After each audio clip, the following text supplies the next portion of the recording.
ॐ स्वस्ति पन्था मनिचरीं सूर्यचन्द्रमसा विभा पुनर्जयत जानता संगमे मही।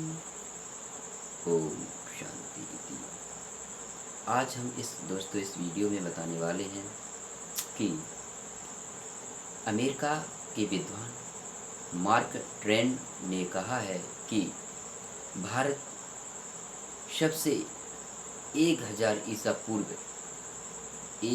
ईसा पूर्व भारत दुनिया का सबसे धनाढ़ देश था, सबसे संपन्न और सबसे सक्षम रुपया धनी देशों में पहला नंबर था। आज से 1000 पूर्व उन्होंने ये भी कहा है कि भारत सभी विश्व की सभ्यताओं में प्राचीन सभ्यता है, यही संस्कृति का उदय हुआ है, भारत में ही सब कुछ है, भारत से ही शुरुआत है, भारत सभी भाषाओं की जननी का आविष्कार है और भारत में ही सभी धरोहर, सभी परंपराओं, सभी विद्याओं और सभी कलाओं, अर्थात यहाँ तक भी कहते हैं मार्क ट्वेन जो कि अमेरिका के विद्वान हैं, उन्होंने स्पष्ट कहा है कि भारत सभी का खजाना है, सभी देशों का खजाना भारत है। अर्थात भारत में अमूल्य संस्कृति निधि और भारत में ही मनुष्य की उत्पत्ति हुई है, जो कि सबसे पहले तिब्बत में हुई है, जो कि आज पाकिस्तान में वो चीन में पहुंच गई है। तिब्बत जगह चीन ने कब्जा या कुछ भी कहो, चीन के पास पहुंच गई तिब्बत। उसी में ही मनुष्य की सर्वप्रथम उत्पत्ति हुई है और धीरे धीरे वहाँ से उत्पत्ति हुई, फिर धीरे धीरे पूरा विश्व निर्माण हुआ। इसलिए लोग हमारी बात न मानते हैं, मतलब भारत की सभ्यताओं के बारे में नहीं मानते हैं, लेकिन जो विदेशी विद्वान कहते हैं उन पर तो गौर करो। और इसी के एक विद्वान हुए मैक्स मूलर, जो कि सभी इन विद्वानों को जानते हैं।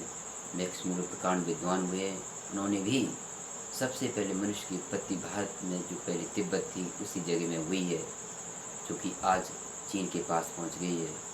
सर्वप्रथम यानी भारत सभी सभ्यताओं, सभी प्राचीनतम संस्कृति की धरोहर है, भारत से ही प्रफुल्लित हुई है हर देश में।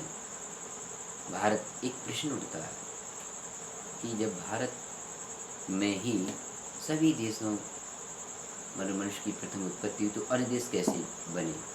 इसका ये कारण है कि भारत में एक परंपरा थी, 8 लोग विद्वान लोग रहा करते थे। उनका नियम था जो सही पालन करेगा हर नियम धर्म का, वह हमारे देश में निवास करेगा, और इसके उपरांत जो व्यक्ति सही धर्म का पालन नहीं करेगा, दुराचार को अपनाएगा, गलत नीतियों को अपनाएगा, तो उसे इस देश से निकाल कर बाहर कर दिया जाएगा। यही हुआ। जो मनुष्य धर्म का पालन करते, सत्य का पालन करते, शाम सुबह संध्या उपासना करते थे, उनको यहाँ मान सम्मान के साथ रखा और मिला भी। और जो इनके विपरीत चलते थे, दुराचारी, अत्याचारी, व्यभिचारी थे और इन संध्या उपासना नहीं करते थे, ऐसे व्यक्ति को देश से निकाल कर बाहर कर दिया था। तो ऐसे करने के उपरांत धीरे धीरे उनकी संख्या बढ़ी तो एक देश सा बन गया। फिर ऐसे ऐसे कई देशों में इस प्रकार से भारत में अन्य देश बने। विश्व में भारत ही धरोहर है, भारत ही जड़ है, भारत ही आत्मा है, भारत ही जननी है। इसलिए भारत को पहले 5 नामों से अब जानने लगे हैं। आर्यवर्त, सोने की चिड़िया, इंडिया भी कहते हैं, हिंदुस्तान भी कहते हैं। इस प्रकार से भारत के यहाँ 5 नाम बन गए। इति ओम।